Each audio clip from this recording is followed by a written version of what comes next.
Inaugurato ufficialmente così Hit Show, la manifestazione dedicata alla caccia e al tiro sportivo in fiera a Vicenza. Un evento atteso di levatura nazionale. Soddisfazione espressa dalla Regione Veneto che ha ufficializzato la prima banca dati regionale dei cacciatori e un portale online che consente di controllare in tempo reale le oltre 3.000 richieste ricevute all'esercizio della mobilità venatoria e i 40.000 possessori di tesserino venatorio attivi in Veneto. Senza la caccia, senza il ruolo dei cacciatori nel nostro ambiente, il controllo della fauna selvatica non sarebbe possibile. Abbiamo dimostrato che i numeri dell'aumento della fauna sono esponenziali e quindi se vogliamo essere anche per i cittadini sicuri sui nostri territori per controllare il cinghiale, per controllare le nutrie, per controllare i cormorani e tanti animali che fanno tantissimi danni nell'agricoltura, noi abbiamo bisogno del ruolo dei cacciatori formati che insieme alle istituzioni collaborino. Ospiti speciali per l'occasione gli atleti azzurri che parteciperanno alle prossime Olimpiadi di Tokyo. Ci prepariamo con il massimo impegno, con la massima devozione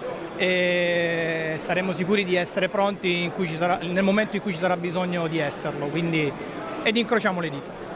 Chi temete di più? Avversari o voi stessi?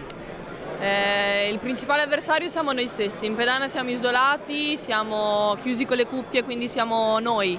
Bisogna fare i conti con noi stessi, gli avversari fanno la loro gara, noi facciamo la nostra, alla fine della giornata si tirano le somme. La Fiera delle Armi è l'occasione di informarsi sulle novità degli ultimi modelli, ma anche sulle opportunità di imparare a maneggiare questi strumenti. Ma io credo sia importantissimo innanzitutto seguire dei corsi proprio per fare un uso corretto delle armi e credo che i cacciatori o comunque i legali possessori delle armi tutti hanno seguito un corso e usano in maniera corretta l'arma. Come uno prende la patente per saper guidare l'auto in modo giusto, per usare le armi in modo giusto e anche ragionando su cosa stiamo usando, bisogna formarsi un attimo, sia che sia un'arma corta che sia un'arma lunga, noi mettiamo le basi per usarla in piena sicurezza. Siamo partiti 10 anni fa con i proprietari, loro hanno scommesso su Albettone e Albettone gli ha dato la possibilità di creare questa grandissima realtà. Non è ancora finita qua perché stiamo già pensando ad un ampliamento del poligono inserendo delle altre attività sempre legate all'uso delle armi.